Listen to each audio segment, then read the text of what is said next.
오늘은 이제 이사야서 강해 65번째 시간입니다. 예비하라 외치라, 그런 주제로 말씀을 전하겠습니다. 오늘 우리 읽은 본문 중에 하나님께서 우리에게 말씀하신 두 가지 동사, 명령형 동사, 예비하라 외치라. 이 예비하라 외치라는 어떻게 보면은 우리 신앙생활의 핵심이라고 할 수가 있겠습니다. 우리는 늘 뭘 준비해야 돼요? 예수님 맞을 준비를 해야 되죠. 다시 오실 예수님 맞을 준비를 예비해야 됩니다. 늘 준비하면서 살아야 돼요. 기도와 말씀으로, 또 찬송과 예배로 늘 우리 영적인 준비, 마음의 준비를 해야 됩니다. 언제 오실지 모르기 때문에. 성경의 중요한 가르침이고, 또 하나는 예수 그리스도께서 다시 오셔서 이 세상을 구원하신다고 하는 이 구원의 기쁜 소식을 어떻게 해야 돼요? 외쳐야 돼요. 세상에 외치는 것이 우리에게 중요한 사명이죠. 두 가지에 초점을 맞춰가지고 오늘 읽은 말씀을 좀 잠깐 묵상해 보도록 그렇게 하겠습니다. 자, 하나님께서는 선지자를 통해서 오늘 우리가 무엇을 준비하며 살아야 하는가, 그것을 가르쳐 줍니다. 하나님께서 우리들을 구원하시러 다시 이제 이렇게 찾아오실 것인데, 우리가 무엇을 하며 어떻게 준비해야 되는가, 그것을 이제 오늘 3절 4절에서 말씀을 해요. 우리 3절 4절 다시 한번 읽어보겠습니다. 시작.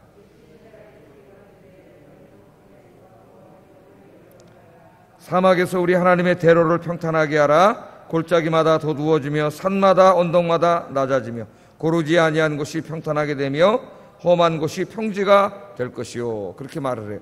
자, 이 말씀은 하나님께서 누구에게 주신 말씀이에요? 1차적으로는 이 시대의 이스라엘 백성들에게 주신 말씀이죠.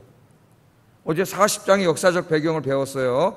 바벨론에게 나라를 빼앗겨서 이제 오랜 기간 동안, 거의 70년 동안 나라 잃은 백성으로서 정치적으로 경제적으로 고통당하며 살고 있는 그 사람들을 찾아오셔서 하나님이 그들에게 주신 말씀이에요.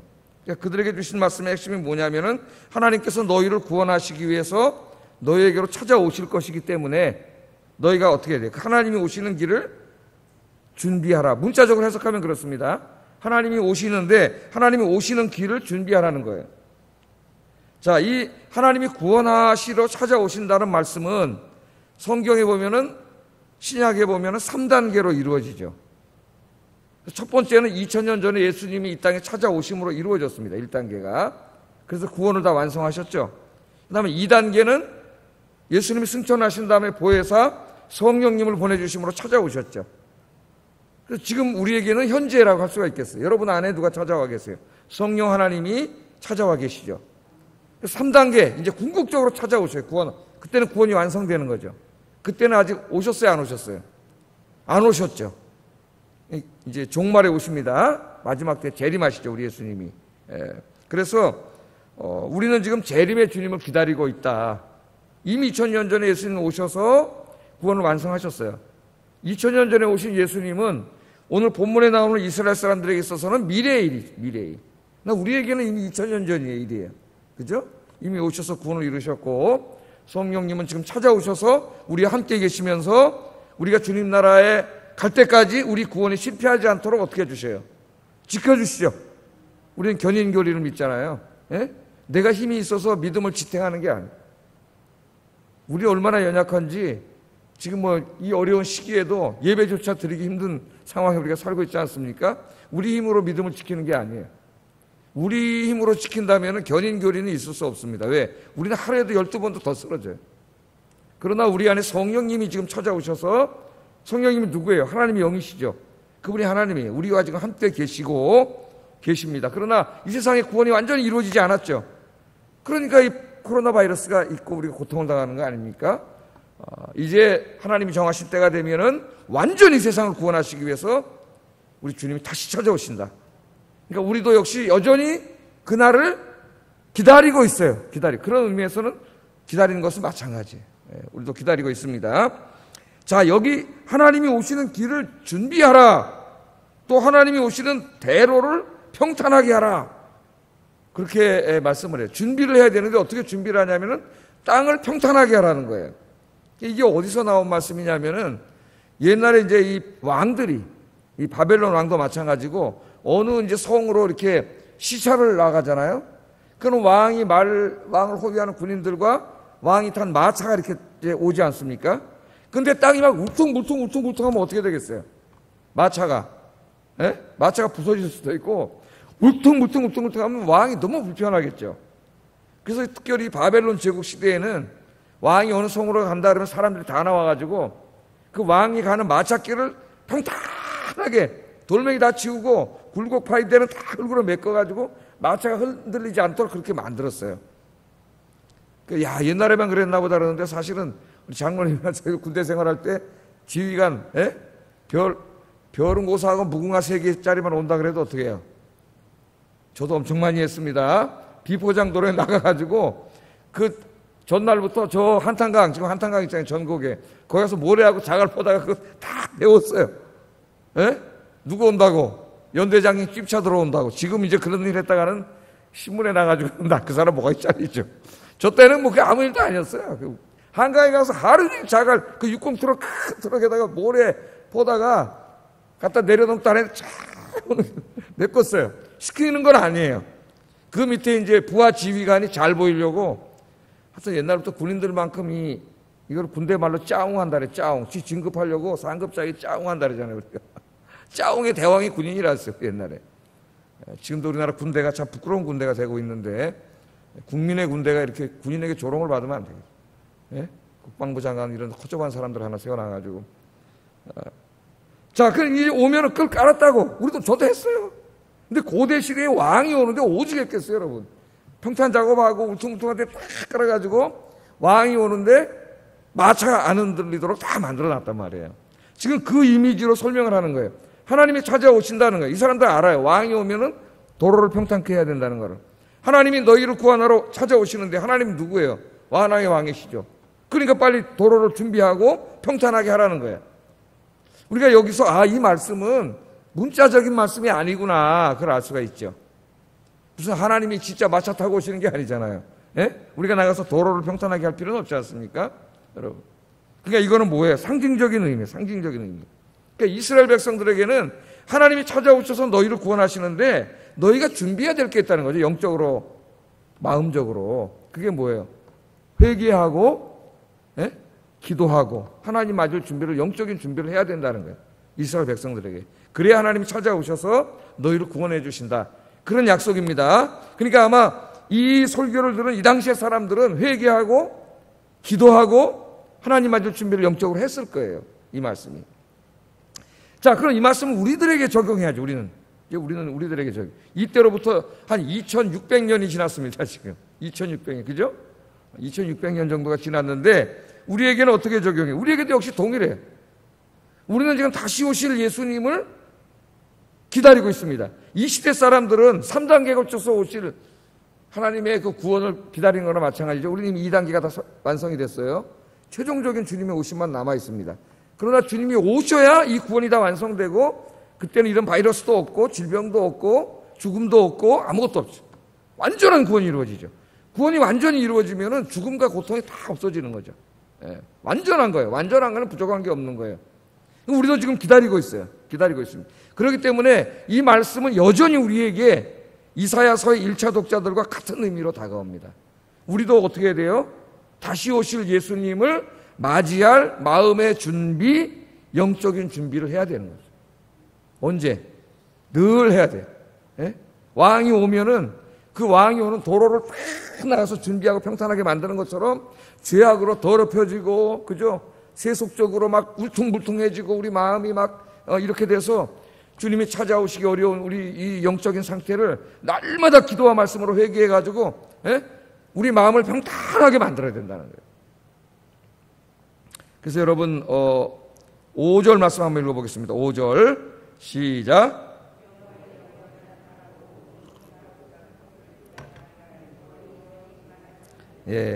이제 우리 주님이 다시 오실 때는 모든 육체가 그것을 함께 보리라. 함께 보리라. 그렇게 말씀을 하고 있습니다. 이는 여호와의 입이 말씀하셨느니라. 그렇게 말씀을 해요. 그러니까 2000년 전에 오실 때는 저 유대 땅 베들레헴의 말구유에서 태어나셨어요. 하나님이신 그분이 이사야서에 하신 약속대로 인간의 몸을 입고 오셨지만 아무도 몰라 하나님이 오셨는지. 지금도 몰라. 우리는 알죠. 누가 가르쳐 주셨어요? 성령님이 가르쳐 주셔서 우리는 알아요. 그래서 우리는 죄사함 받고 구원받았어요. 그러니까 여러분이 제일 복받은 사람이에요. 이 세상에서 제일 복받은 사람이에요. 세상 사람들은 몰라요. 아직도 몰라. 오신 지 2000년이 지났는데도 아직도 몰라요. 그러나 우리 예수님이 다시 재림하실 때는 이렇게 은밀하게 오시지 않습니다. 어떻게 오신다 그랬어요? 여호와의 영광이 나타날 때에는 모든 육체가 그것을 보리라 그랬어요. 그러니까 이제 다시 우리 예수님이 재림할 때는 이 지구상에 존재하는 모든 육체가 예수님의 재림을 다 어떻게 돼요? 보게 되고 알게 돼요. 그러니까 지금 이단들이 자기가 재림 예수라는 사람은 다 뭐예요? 거짓말이지. 이단이지. 왜? 예수님 재림하시면 우리가 다 안 되니까요. 그 영광을 우리가 다 알게 되죠. 세상의 역사는 끝나지 이렇게 역사가 진행되지 않죠. 그러니까 자기가 재림 예수라고 하는 모든 자들은 다 뭐예요? 이게 벌써 거짓말이잖아요. 이단이. 성경을 조금 알아도 그런 정말 어리석은 데에 넘어가지가 않습니다. 근데 교회를 그냥 쭈삣쭈삣 몇 년 다니면서도 성경도 하나도 모르고 이러다 이단에게 넘어가요. 그 이단에 있는 사람들 다 교회 다니는 사람들이잖아요. 응? 자, 여러분. 그래서 우리가 이 영광 중에 우리 주님이 오시는데 이제 늘 준비를 해요. 늘. 왜 준비해야 되죠? 언제 오실지 모르기 때문에 잘 준비해야 돼요. 그래서 마태복음 25장에 보면은 우리 얼마 전에 말씀을 한번 공부했죠. 슬기로운 5 처녀와 어리석은 5 처녀가 나오죠. 예? 신랑이 오시는 것을 기다리러 나갈 때 슬기로운 5 처녀는 횃불만 가져간 게 아니라 늦게 올 수도 있기 때문에 기름을 미리 스페어 기름을 준비해갔죠. 물론 이건 비유의 말씀이에요. 어리석은 자는 그냥 나왔죠. 뿔만 들고. 근데 신랑이 늦게 오니까 어떻게 됐어요? 이 횃불은 다 꺼져가는데 예? 기름이 없잖아요. 여기는 횃불이 꺼져도 스페어 기름이 있잖아요. 신랑이 늦게 왔어요. 예? 이 여자들은 잠들고 있는데 갑자기 신랑이 왔다 그러니까 늦게 왔는데 깨고 보니까 여기는 기름이 없잖아요. 기름이 있는 슬기로운 처녀들은 등불을 켜고 신랑을 맞이해서 혼인잔치에 참여했고, 어리석은 처녀들은 바깥에서 슬피 울며 이를 갈며 있으리라. 참여하지 못했다는 거예요. 혼인잔치에 참여하지 못했다는 것은 천국에 들어가지 못했다는 거예요. 함께 기다렸잖아요, 주님을. 그러니까 교회 안에 주님이 오실 때 갈라진다는 거예요. 갈라진다는 거예요. 환란의 때가 오면은 갈라져요. 우리 교회사에서도 우리가 2000년 동안 다 공부했죠. 초대교회 때도 잡아다 놓고 황제에게 절하고 예수님 저주하면 살려줄게 그랬더니 상당히 많은 사람들이 황제에게 절하고 예수님 저주하고 갔다는 거 아닙니까? 다 살려줬다 그러잖아요. 로마 총독들이. 그런데 어떤 사람들은 끝까지 믿음을 지키고 축도하는 거잖아요. 거기서. 그러니까 이게 딱 나눠지잖아요. 주님 오실 때 이게 다 나눠져요. 진짜와 가짜가 다 나눠져요. 알곡과 가라지가 나눠져요. 다 지금은 교회 안에 세상 안에 알곡과 가라지가 섞여 있어요. 여러분들은 다 알곡인 줄로 믿습니다. 알곡. 그래서 우리는 늘 자기가 늘 준비하는 사람은 이미 알곡이야. 주님이 언제 오실지 모르니까 늘 회개하고 늘 기도하고 예배하는 사람은 이미 자기가 뭐라는 거야. 알곡이에요. 알곡. 구원받은 사람이라는 걸 보여줘요. 그것이. 자, 그래서 마태복음 25장 23절에 보면 그런즉 깨어있으라 너희는 그날과 그때를 알지 못하니라. 모르기 때문에 항상 준비해야 돼요. 그래서 우리 기독교 신앙을 종말론적인 신앙이라 그래요. 언제 올지 몰라. 오늘 밤에 오실지도 몰라요. 늘 그런 마음을 갖고 살 때에 오늘 어떻게 우리가 하루를 엉망진창으로 살 수가 있어요. 주님이 언제 오실지 모르는데. 그래서 늘 깨어있으라. 그날과 그때를 알지 못함이니라. 그렇게 말씀했고, 마태복음 24장 44절에는 이러므로 너희도 준비하고 있으라. 생각지 않은 때에 인자가 오리라. 늘 준비하고 있으라. 생각지 않은 때. 우리가 지금 생각도 못하죠. 저도 예수 믿고 이 재림의 예수님을 기다리고 요새 같은 때는 더 기다려요. 더 빨리 오셨으면 좋겠다. 진짜 하루하루가 너무 힘들어요. 너무너무 힘들어요. 예배를 좀 드려야지. 새벽에 기부다 인터넷을 보니까 또 어제 6시까지 벌써 48명이 확인됐다래. 확진자가. 그럼 오늘 50명이 넘을 것 같은데 또 이게 폭증하고 서울 딴 데 모르겠어요. 아이고, 마음이 힘들어. 이거 어떡하지? 예? 뭐 이제 곧 뭐 목사님들하고 또 교단 대표들하고 정부하고 만난다는데 이거 어떻게 되지? 하루하루가 힘들고, 우리는 예배를 드리고 싶은 마음이 있고, 물론 뭐 예배 안 드려, 이때는 예배 드리면 안 되고, 문 닫은 교회들은 2단계 내려갈 때까지 예배 안 드리겠다. 통합주의 교회들은 다 그러더라고요. 예? 그런 사람들에게는 뭐 아무 게 없겠지만은, 어떻게든지 예배를 드리려고 하는 분들에게는 하루하루가 힘든 거야, 이런 상황이. 하나님은 기쁘시게 하기 위해서 예배를 드려야 되는데, 예? 생각지 않은 때에, 그러나, 정말 주님의 재림을 기다리면서도, 정말 오늘 오실까? 생각은 못 하죠, 우리가. 그래서 성경은 계속 생각지 않은 때에 오기 때문에 주님이 깨어서 준비하라는 거예요. 늘 기도와 말씀으로 이렇게 새벽에 나와서 주님 맞을 준비하시는 여러분 되길 주의 이름으로 축복합니다. 그래서 여러분의 영적인 모습이 우리 신랑 대신 예수님 모실 때 가장 아름다운 모습, 영적으로. 그죠? 영적으로 가장 아름다운 모습으로 맞이할 수 있기를 주의 이름으로 축복합니다. 그게 첫 번째 예비하라, 예비하라. 준비하라. 이사야 때부터 신약 성경 전체가 다 주님 맞을 준비하라는 말씀이에요. 또 하나는 뭐냐면은 힘써 외치라 합니다. 힘써 외치라. 이 기쁜 소식을 하나님께서 우리를 구원하러 2000년 전에 오셨고 이제 당신도 예수 믿으면 구원받을 것이고 우리 예수님 재림하실 때 천국 하나님 나라의 축복에 참여할 것입니다. 그러니까 이 축복의 메시지, 이 복음을 받아들이세요. 예수 믿으세요. 하고 어떻게 하라고요? 우리가 외쳐야죠. 예수님 2000년 전에 오셨는데 아직도 모르고 있으니까 이 불쌍한 사람들에게 외치라 그랬어요. 자, 근데 외치는데 뭐라고 외치라 그랬느냐? 내용까지 가르쳐 주셨어요. 외치라 그러니까 선지자가 묻습니다. 뭐라고 외칠까요? 6절 보세요. 말하는 자의 소리여 외치라. 그랬더니 대답하되 내가 뭐라고 외치리까? 물어봤어요. 하나님께. 그랬더니 하나님이 이렇게 외쳐라. 그러고 얘기해 주셨습니다. 모든 육체는 풀이요 그의 모든 아름다움은 들의 꽃과 같으니 풀은 마르고 꽃은 시들문 여호와의 기운이 그 위에 불미라. 이 백성은 실로 풀이로다. 풀은 마르고 꽃은 시들아. 우리 하나님의 말씀은 영원히 서리라. 이렇게 외쳐라. 그 말이에요. 이렇게 외쳐라. 이 말씀은 뭐예요? 인생에 소망 두지 말라는 거죠. 세상 사람들은 어리석어서 구원자는 하나님밖에 없는데 우리를 이 죄와 죽음과 고통으로부터 구원하실 분은 하나님밖에 없죠. 어제 이 말씀으로 위로하라 했지 않습니까? 그런데 그걸 모르고 인생에다가 소망을 두고 사는 거예요. 자기 희망을 두고. 믿지 않는 사람들이 그렇게 살잖아요. 안타까운 것은 교회 다닌다고 하는 사람도 그러는데 인생에 소망 두고 사는 사람이 많다는 거예요. 그게 정말 안타까운 거죠. 네? 교회 다닌다 하면서도. 자, 그러면서 비유를 들었어요. 모든 육체는 풀 혹은 아름다운 들의 꽃과 같다. 우리 인생이라는 게 그렇다는 거예요. 네? 풀, 들의 꽃. 이제 봄이 오고 지금 가을이 다 오고 있지만은 여름이 오면은 한강, 남산만 가고 여 안산만 가도 어때요? 풀들이 막 살아나고 예쁜 들꽃이 쫙 피는데 정말 들꽃이 너무 이뻐요. 조그만 꽃들이 한강에만 가도 쫙 피어 있죠. 필 때는 너무 이쁜데 그게 영원히 피어 있는 게 아니잖아요. 이제 찬바람이 불고 시작하니까 지금 어떻게 해요? 다 시들어가지고 죽어가지고 흉측하게 다 말라 비틀어졌어요. 지금 하나님이 그 말씀을 하시면서 하나님을 믿지 않는 사람들이 의지하고 사는 그 인생이 뭐예요? 돈, 권력 그런 것들이잖아요. 지식, 예? 그런 것들이 다 이와 같다는 거예요. 이와 같다는 거예요. 영원하지 않고 잠깐 세상에서는 그게 굉장히 막 아름다운 꽃과 같고 정말 대단한 것 같지만 잠시 잠깐이면 다 시들어서 죽어 없어질 것들이기 때문에 우리가 소망하고 의지할 것이 못 된다. 그걸 의지하고 소망하고 살면은 멸망하는 거죠. 멸망의 길로 가는 거죠. 근데 많은 사람들이 그 길로 가고 있어요. 내 가까운 사람들이, 내 가족들이. 그러니까 우리 보고 가서 외치라는 거예요.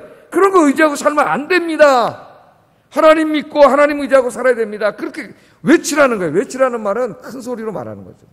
안타까운 마음으로 이야기하라는 거예요. 그러니까 우리에게는 안타까움이 있어야 돼요. 안타까움. 그게 내 가족일 수도 있잖아요. 내 부모님일 수도 있고 내 자식일 수도 있고 내 사랑하는 사람일 수도 있고 내 친구일 수도 있기 때문에 안타까운 거죠. 그러니까 가서 외칠 수밖에 없어요. 그래서 외치라 그렇게 말합니다. 하나님의 말씀만이 영원하다. 하나님의 말씀만이 변하지 않는다. 하나님의 말씀만이 소망이다. 그렇게 외치라는 거예요. 이제 나중에 신약시대에 오면은요, 베드로 전서에 이 말씀을 그대로 인용을 해요. 인용을 합니다. 한번 읽어볼까요? 베드로전서 1장 24절 찾아보세요. 베드로전서 1장 24절.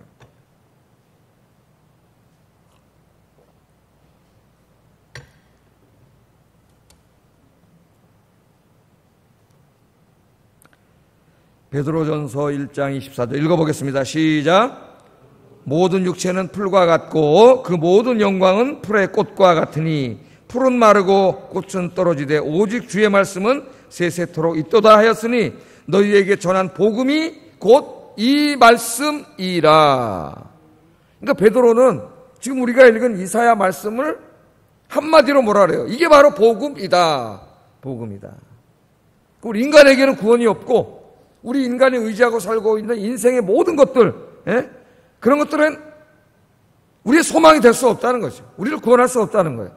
우리가 지금은 이쁘고 건강하고 힘이 세지만 조금 지나면 다 들의 풀, 꽃과 같이 다 시들어버려요. 우리 인생도. 조금만 있으면 다 죽어야 돼. 제가 어제 이렇게 있다가 요새 재방송을 하도 많이 하잖아요.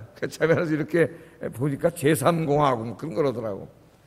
보니까 92년도인가 3년도인가 했던 거를 화면도 잘 안 나와요. 막 이렇게 나오잖아요. 근데 그때 보니까 배우가 하나 나오는데 그 배우가 지금도 나오는 배우예요. 지금 이제 나이가 많아가지고. 그러니까 벌써 한 몇 년 전, 30년 전. 그때는 막 너무나 젊은 사람으로 나오더라고요. 얼굴이. 깜짝 놀랐어요. 그래서 계산을 해봤더니 그때 제 나이도 그때 몇 살이지? 30인가 그렇더라고요. 예? 세월이 진짜 금방 휙자. 거기서 나올 때 그 배우는 정말 젊고 잘생기고 그랬는데 지금 머리가 그때까지 할아버지가 돼 있어. 30년이 지나니까. 예? 인생이라는 게 이와 같구나. 이와 같구나. 뭘 의지해. 요새 젊은이들이 막 운동해가지고 빨래판이 있고 막 이렇게 하고 또 뭐해요 요새 뭐 이렇게 여성들도 운동해가지고 막 이쁘게 되고 물론 하세요 건강하게 사셔야 되니까. 그러나 그게 몇 년간 영원하지 않아요. 그런 거 의지할 바가 못 돼. 인기 있다 금방 떨어져 없어져 버려요. 다 어리석은 짓이야. 우리의 궁극적인 우리의 소망은 하나님밖에 없습니다. 그래서 그 하나님 우리를 구원하시기 위해서 이 땅에 찾아오신 거예요. 인간의 몸을 입고. 그래서 구원을 다 이루어 주셨잖아요. 그래서 베드로는 이 말씀이 예수님을 통해서 이루어졌기 때문에 이 말씀이 곧 복음이다. 복음이다. 그렇게 신학적인 해석을 내린 거죠. 그러니까 복음만이 소망이에요. 복음만이. 이것을 외쳐. 복음을 외쳐라. 외치시기 바랍니다. 여러분 다 구원하셔야 되잖아요. 그리고 또 하나 외치라 그랬어요. 또 하나 외치는 건 뭐냐면은 이제는 하나님만 바라보고 살아라. 그걸 외치라는 거예요. 9절 11절 한번 읽어봅니다. 아름다운 소식을 시온에 전하는 자여 너는 높은 산에 오르라. 아름다운 소식을 예루살렘에 전하는 자여 힘써 소리를 높이라. 두려워하지 말고 소리를 높여 유다 성읍들에게 이르기를. 뭘 외치라고요? 너희의 하나님을 보라. 그렇게 외치라 그래요. 너희의 하나님을 보라. 외치라 그래요. 아니 하나님을 보라 그러면 하나님이 어디 보여? 안 보이잖아요. 하나님이 안 보인다고 없는 게 아니죠. 우리의 육안으로 보는 게 다가 아니에요. 어리석은 인간은 자기의 영적인 눈이 멀은 걸 몰라요. 타락한 다음에.